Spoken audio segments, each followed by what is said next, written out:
Alors voilà, on est de retour en place. J'espère que vous ne trouvez pas trop ardu des notions que de toute façon vous devez avoir un jour ou un autre. Nous n'avons pas un Dieu de ténèbres, c'est un Dieu de pleine lumière. Il nous a dit dans le Deutéronome 29 que ce qui est vraiment caché, c'est à l'Éternel, c'est-à-dire on n'a pas besoin de le savoir, mais il y a des choses que vous devez savoir et je vous les donnerai par vos prophètes. Dans Amos 3,7, Dieu nous dit « Je ne ferai rien sans l'avoir révélé à mes prophètes ». Autrement dit, ce que Dieu est en train de nous dire, tout ce qui va arriver, je vous le dirai afin que vous ne soyez pas à l'improviste, que vous ne soyez pas dans les ténèbres. Mais quand il dit « je vous le dirai », il s'adresse à deux classes d'individus. Il s'adresse à son peuple physique, parce que son peuple physique ne pourra pas dire à Dieu que Dieu ne leur avait pas dit. Dieu nous a dit toutes choses. Et deuxièmement, il s'adresse à l'Église, son Église, l'Église de Jésus-Christ. Il ne s'adresse donc pas aux païens, puisque les païens ont décidé de rejeter sa parole. Les païens, c'est toute personne qui ignore la présence de Dieu dans sa vie. Vous savez, il y a des gens qui ne sont pas nés de nouveau, mais qui cherchent. Alors, ce sont des gens qui sont attirés par l'Esprit Saint. Alors, donnez-leur de la nourriture, parce que ces gens-là sont appelés. Mais un jour ou l'autre, ils entendront la voix de Dieu, parce qu'il dit « Mes brebis entendent ma voix ». Et cela n'est pas du déterminisme.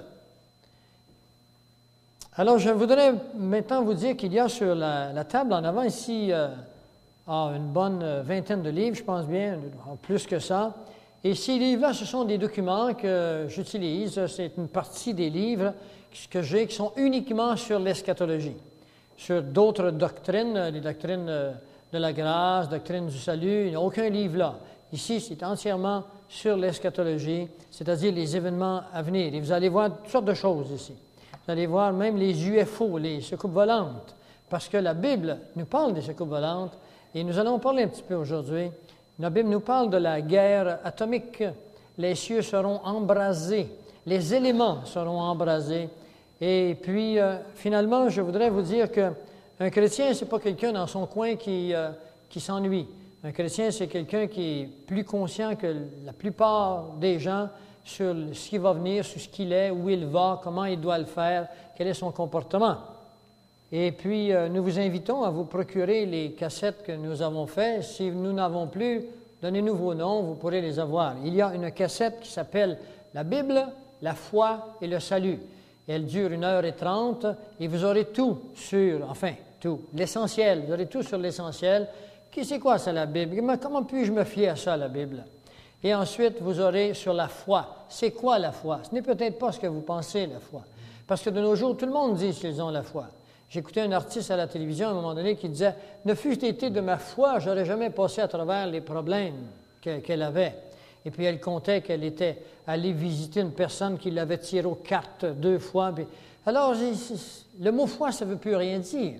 Le mot foi veut dire confiance. C'est un mot grec. Mais la foi chrétienne, elle, on ne la prend pas de n'importe où. Dans Romains 10, au verset 17, il est marqué ceci. Il est marqué « La foi vient de ce qu'on entend ». Voyez-vous, après-midi, là, je vous parle d'un certain nombre d'éléments de la fin des temps. Vous croirez davantage maintenant que vous avez entendu. Si vous entendez parler du nouvel âge, vous aurez foi au nouvel âge. C'est un principe de pédagogie. La foi vient de ce qu'on entend. Autrement dit, si tu n'as pas d'oreilles, tu vas à l'école, tu ne comprends rien. C'est ça que ça veut dire. Ça prend au moins des oreilles. Ou encore, si vous êtes sourd, bien, ça prend au moins une capacité avec du bright là, pour pouvoir lire. Eh bien, la foi chrétienne, nous dit la parole, elle vient de la parole de Dieu. Alors ça, c'est dans Romains 10, le verset 17. La foi vient de ce qu'on entend et ce qu'on entend vient de la parole de Dieu. Alors, mettez votre foi uniquement, entièrement et totalement dans la parole de Dieu. Parce que Dieu nous dit bien que la parole de Dieu a été prouvée. N'ajoutez rien, n'enlevez rien. Je connais 5 versets par cœur qui le disent. Alors, faites attention à ce qu'on vous dit, allez vérifier. Autrement, vous êtes en dehors de la parole. Je vous le dis en tant qu'ami, je vous le dis en tant que citoyen, je vous le dis en tant que je ne sais pas moi, je veux partager avec vous la parole de Dieu. Ça fait des années que je suis dedans, moi, puis j'ai encore l'impression que je ne connais rien.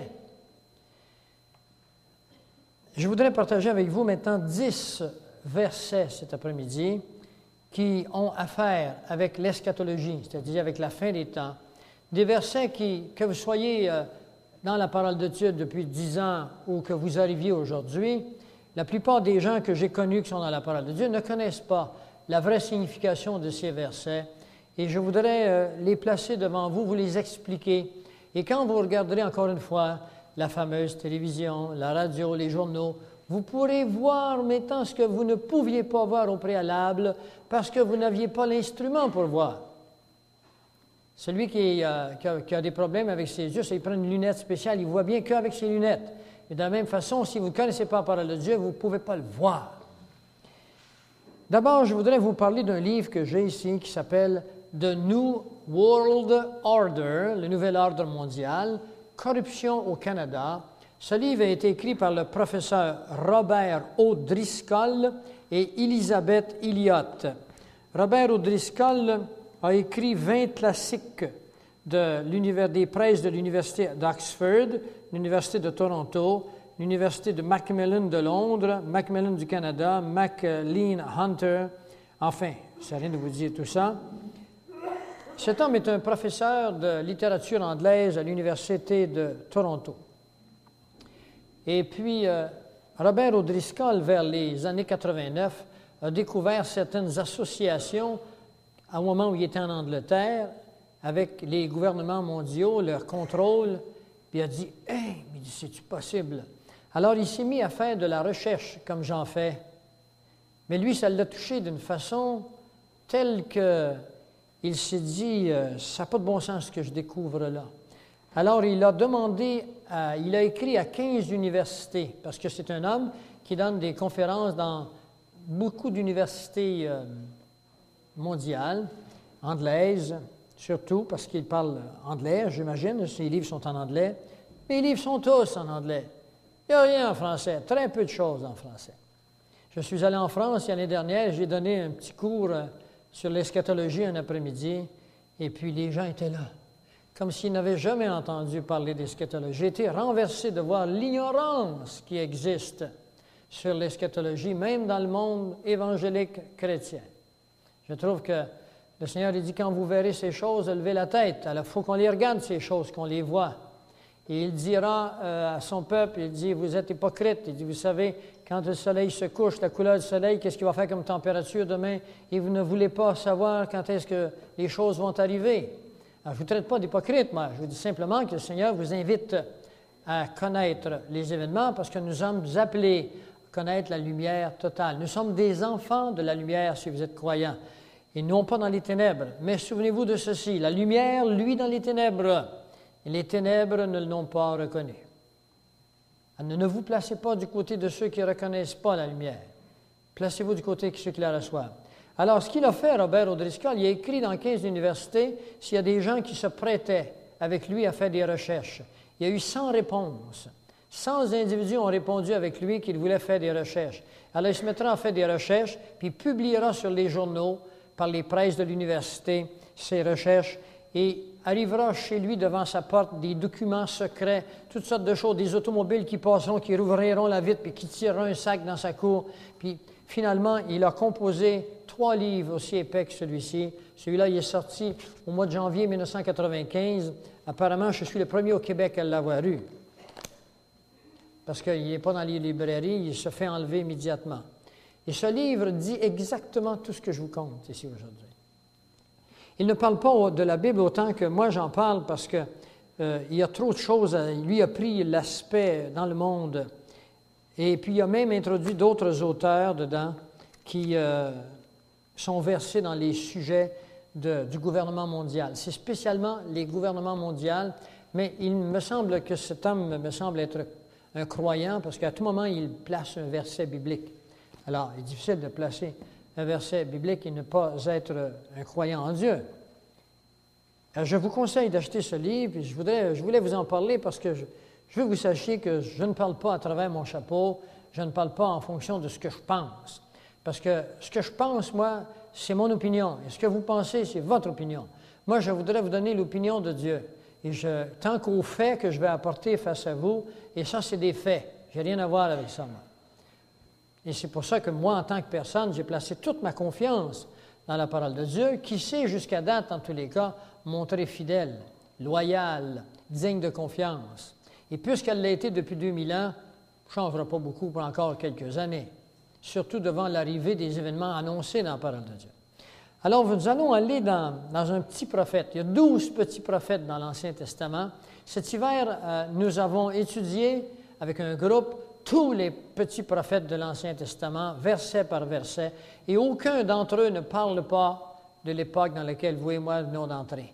Aucun d'entre eux n'en parle pas. Ils sont tous clairs et nets, l'époque de la fin des temps. Vous allez aller dans Amos, le prophète Amos dans l'Ancien Testament, le chapitre 5, le verset 19. Je vais en prendre 10 comme ça. Je vais vous donner des explications et en même temps, je vous montrerai tout ce qui est relié à ceci. Le prophète Amos, au chapitre 5, le verset 18, il nous dit quelque chose d'assez spécial. Il nous dit, pour revenir avant à nos cassettes, là, et vous aurez cette cassette qui dure 1h30, la Bible, la foi et le salut. Et vous aurez tous les éléments nécessaires pour comprendre c'est quoi votre position face à la foi et c'est quoi votre position face au salut. Je vous pose la question, si vous êtes nouveau ici, si vous mourrez dans 5 minutes, êtes-vous certain que vous êtes sauvé? Moi, à mon bureau, je témoigne beaucoup aux gens, et puis il y en a qui me trouvent fatigant, mais moi, j'ai donné ma vie à Christ, je ne l'ai pas donné aux hommes.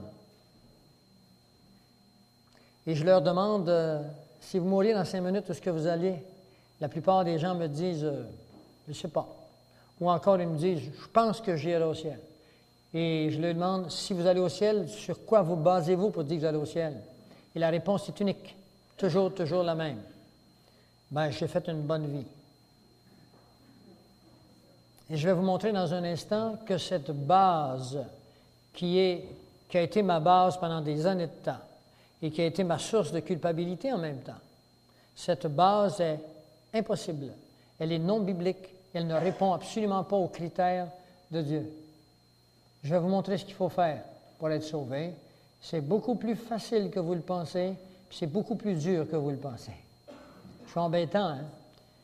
Tantôt, je vais dénigrer ça pour vous. Je vais vous donner les explications. Alors, commençons à comprendre des choses. Alors, voici ce qu'Amos nous dit. Il est là. Il nous dit au verset 18, en haut, on parle du jour de l'Éternel. Quand on parle du jour de l'Éternel, vous ne l'avez pas là, je l'ai dans la Bible, là. Le jour de l'Éternel, c'est le jour qui commence immédiatement après l'enlèvement de l'Église. Je vous en parlerai tantôt, l'enlèvement de l'Église. Le jour de l'Éternel jusqu'à la fin du 3e millénium. Alors, il nous dit, « Malheur à ceux qui désirent le jour de l'Éternel.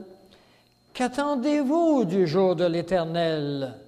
Il sera ténèbres et non lumière. » Alors, du temps d'Amos, les gens réclamaient le jour de l'Éternel, et Amos, qui est prophète, qui reçoit de l'Esprit Saint son message, lui dit, « Hey, qu'est-ce que vous attendez du jour de l'Éternel? Il sera ténèbres et non lumière. » Alors, c'est le verset 19 qui est intéressant. Il leur dira, « Vous serez comme un homme qui fuit devant un lion. » Il parle au peuple juif, là. Il ne parle pas à vous, là. Il parle au peuple juif. « Vous serez comme un homme qui fuit devant un lion et que rencontre un ours, qui gagne sa demeure, appuie sa main sur la muraille et que mord un serpent. Que celui qui peut m'expliquer se lève. » Ça prend du contexte pour expliquer cela, mes amis. Il faut connaître entièrement Apocalypse 13. Sans Apocalypse 13, je ne pouvez pas expliquer ça. Alors, je vous l'explique. Le lion, c'est l'Angleterre, on l'a vu tantôt, qui créa la déclaration Balfour en 1917, mais qui fit tout pour interférer avec le retour des Juifs en Israël en 1948 et qui vendit la majorité des terres aux Arabes. L'Angleterre a été le lion qu'ont rencontré Israël, parce qu'il s'adresse toujours au peuple d'Israël. Et vous voyez dans le contexte que le jour de l'Éternel doit donc se situer quelque part dans les événements de la fin. Et ce lion n'existait pas du temps de Daniel, il existera plus tard. Là, c'est l'Angleterre qui viendra créer la déclaration Balfour, qui sera applicable le 14 mai 1948, où Israël retourne dans son pays et elle devient, dans un jour, elle devient une nation. Israël est distribué parmi les nations depuis 2000 ans. Ils sont partout sauf en Israël. Ce sont des Arabes qui sont en Israël, des musulmans. Et le 14 mai 1948, vous vous souvenez, Israël devient un pays et là les Juifs entrent. Ça leur a été donné légalement. Et le lendemain matin, le 15 mai, les Arabes autour attaquent Israël. Israël sortira de cette bataille par miracle avec des vieilles, des armes qui sont vieillies, ils ne sont pas entraînés, ils ne sont pas prêts, ils ne se connaissent pas entre eux, ils viennent de toutes les nations du monde. Il y en a qui sont noirs même. C'est par miracle qu'ils réussissent à se défendre contre les nations arabes qui ont organisé, entraîné des armes militaires parfaites, puis ils gagnent la guerre malgré ça le lendemain. Extraordinaire, ça c'est un miracle. Et ça répond à une prophétie de Dieu qui dit qu'il protégera son peuple. Alors c'est l'Angleterre qui est le lion qui a rencontré Israël, qui a rendu la vie terrible à Israël en vendant les meilleures terres. Et aujourd'hui, ils font encore des concessions au nom de la paix pour garder des coins de pays qui sont non défrichables, qui sont très difficiles. Et ça s'est fait, ça continue à se faire. Ensuite, on dira l'ours, un homme qui fuit devant un lion et qui rencontre un ours. L'ours, ici, il s'agit de cette prophétie que vous trouverez dans Ézéchiel 38. Il s'agit de Gog. Il s'agit de la Russie, au pays de Magog. Ézéchiel 38 vous décrit mot par mot une bataille qui va arriver très prochainement entre la Russie et Israël. Il est prédit dans la parole de Dieu que la Russie va bientôt attaquer Israël pour détruire entièrement ce petit peuple sur le bord de la Méditerranée. Pourquoi est-ce que je vous dis cela? C'est parce que, d'abord, sachez que quand on lit dans l'eschatologie, souvent il y a des gaps, des intervalles. Alors, voyez-vous, là, le lion, il est rencontré en 1948. L'ours, il n'est pas encore venu. L'ours, c'est la Russie, il est là, mais bientôt l'ours va descendre vers la Méditerranée, probablement avec un homme qui s'appelle Vladimir Zhirinovsky. Dans un livre que j'ai ici en bas, alors dans ce livre, l'auteur qui s'appelle le Dr. Taylor, je pense, quel que soit l'auteur, là, c'est Scott Overbay, celui-là. Alors, il montre que cet homme serait Gog, et c'est Vladimir Zhirinovsky. Vous savez que Yeltsin se meurt, Yeltsin n'a plus de puissance, ça fait 2 crises du cœur qu'il fait, la Russie n'en veut plus, la gauche communiste revient à la mode en Russie, on veut retourner aux armes militaires, on veut retourner à l'ancien régime stalinien.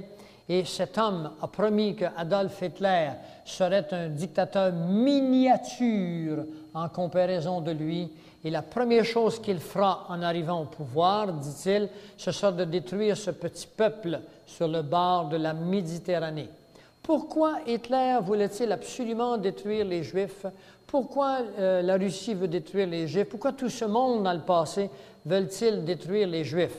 La réponse, elle est simple, c'est que le peuple de Dieu est un peuple protégé par Dieu, il est l'horloge de l'humanité. Satan le sait très bien. La Bible nous dit que Satan a plongé ses regards dans les Écritures et que Satan sait que s'il réussit à détruire complètement le petit peuple juif, il pourra de cette façon déjouer les plans de Dieu. Parce que malgré que les Juifs ne soient pas un peuple agréable actuellement, eh bien, Dieu a placé ses promesses sur ce peuple. Il va le ramener, puis ça va être le peuple dominateur. Ce peuple sera complètement transformé. Il ne sera plus du tout le peuple que vous connaissez. C'est un peuple naturel que vous connaissez, un peuple qui était dans la désobéissance à Dieu depuis qu'ils sont là.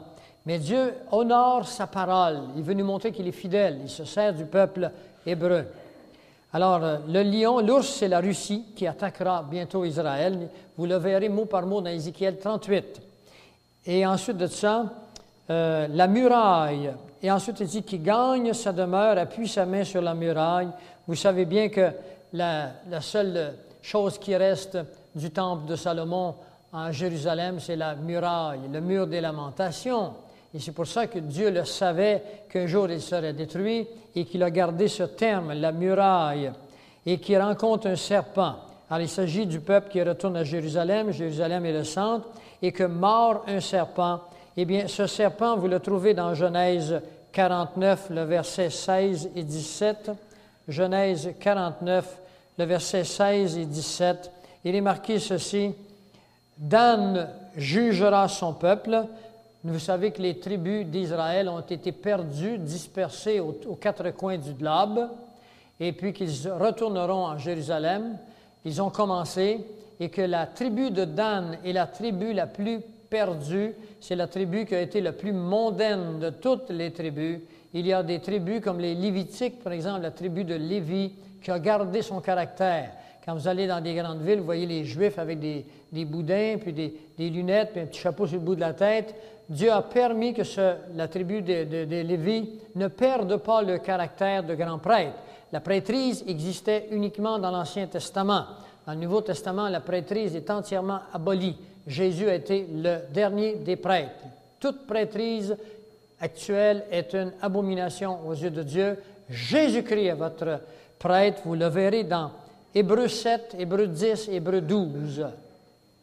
Hébreux 7, 10 et 12. Alors, Dan sera un serpent sur le chemin. Écoutez ce que ça veut dire. Et on dit bien que Dan sera un serpent sur le chemin, une vipère sur le sentier, mordant les talons du cheval pour que le cavalier tombe de la renverse. Alors, on est en train de dire que Dan sera un juge pour son peuple. L'Antéchrist, mes amis, sera un juif. Il faut qu'il soit un juif. La Bible nous l'annonce, ce sera un serpent. Et la Bible nous annonce que cet homme pourra unir les Arabes et les Juifs, et ça prend un Juif pour faire ça. Ce n'est pas un païen, un homme qui vient des nations gentilles comme vous et moi. Alors, le serpent, c'est l'Antéchrist qui sera de la tribu de Dan. Alors, voilà une prophétie qui est à moitié réalisée dès que les Juifs sont entrés en Israël. Le numéro 2, maintenant. Je voudrais que vous alliez dans Daniel 7, 23. Le quatrième animal, c'est un quatrième royaume qui existera sur la terre, différent de tous les autres, et qui dévorera toute la terre, la foulera et la brisera. Alors ça, vous avez ça. J'en ai parlé tantôt, je pense que je vais le passer, parce qu'il s'agit ici de ne pas comparer la quatrième bête avec les autres. Elle dévorera, ça veut dire qu'elle enlèvera ce qui appartient à l'autre, elle la foulera, elle en prendra possession, elle la placera sous sa juridiction, et j'ai ici un document qui s'appelle la juridiction de... Permettez-moi.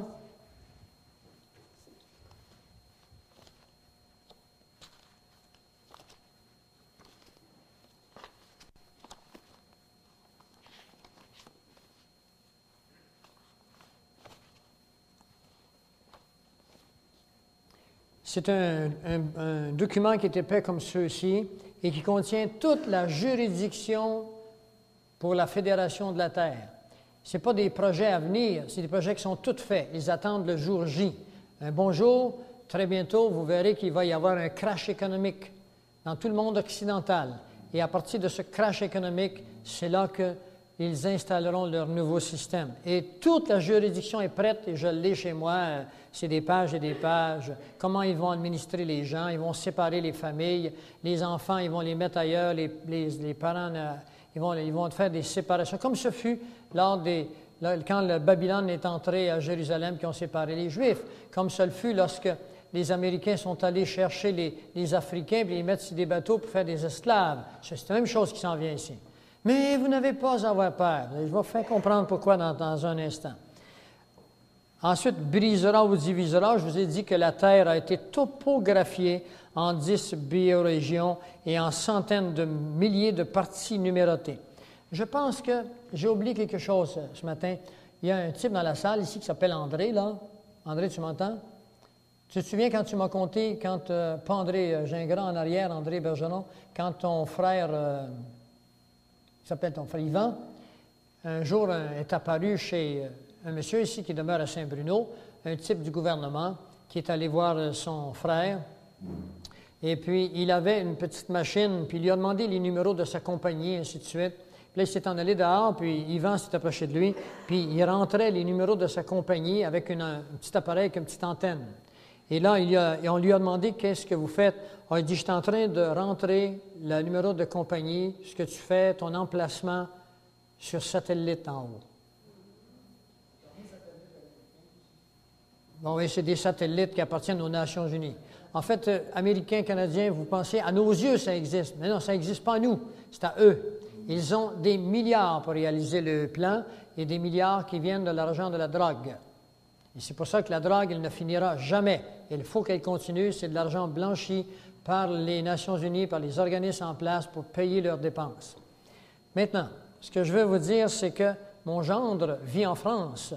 Et il m'a conté qu'au mois d'avril, le gouvernement a passé, les avait appelés un mois au préalable, leur dit qu'ils passeraient tel jour, telle date. Ils sont passés et ils ont pris les bornes de son terrain, puis ils l'ont mis sur un petit ordinateur, puis ils l'ont envoyé sur satellite. Aux États-Unis, des milliers de personnes ont reçu des lettres, puis leur disant qu'ils ne demeureraient plus à partir de telle date sur la rue, par exemple, moi c'est Gilbert, mon nom, alors sur la rue Gilbert, parce que ce n'est pas pratique, la rue Gilbert. Mais la rue numéro 32, par exemple, au coin de la 4e avenue, rue 32, ça se rentre bien sur un ordinateur, c'est des chiffres. Mais des noms, la rue Saint-Pierre, la rue Saint-Paul, c'est difficile à rentrer. Et ça ne dit pas où est-ce que c'est. Alors qu'on divise les villes en parallèle, en longitude et latitude, et c'est facile à trouver. Alors, des milliers et des milliers de personnes aux États-Unis ont reçu des lettres qu'on a changé leur adresse. Ce sont des numéros maintenant. Pourquoi? Parce que tout est sur satellite et ils pourront faire ce qu'ils voudront avec ces satellites. Je vais vous apprendre quelque chose de très nouveau pour vous. Il existe dans un de ces satellites, ou dans plusieurs de ces satellites, de la technologie qu'on appelle de la guerre des étoiles. Et ils peuvent, dans quelques secondes, en programmant l'ordinateur, quand le satellite passe au-dessus de votre maison, ils peuvent envoyer un rayon laser et détruire votre maison dans 5 secondes. Cette technologie vient de nos taxes. Et c'est fait, c'est réalisé, c'est tout essayé. On a des documents là-dessus, on a des vidéocassettes là-dessus. Il y a des gens aux États-Unis qui se sont fait détruire leur maison et par d'autres choses également que je vous parlerai tantôt. Et ça, c'est la prophétie le dit. Il fera descendre le feu du ciel sur la terre. Ça, c'est dans Apocalypse. Il fera descendre le feu du ciel, Apocalypse, on verra plus tard. C'est parce que c'est difficile de rester restreint, tout est en interaction. Maintenant, le troisième, vous allez aller dans 2 Thessaloniciens, au chapitre 2, les versets 7 à 12. 2 Thessaloniciens, chapitre 7 à 12.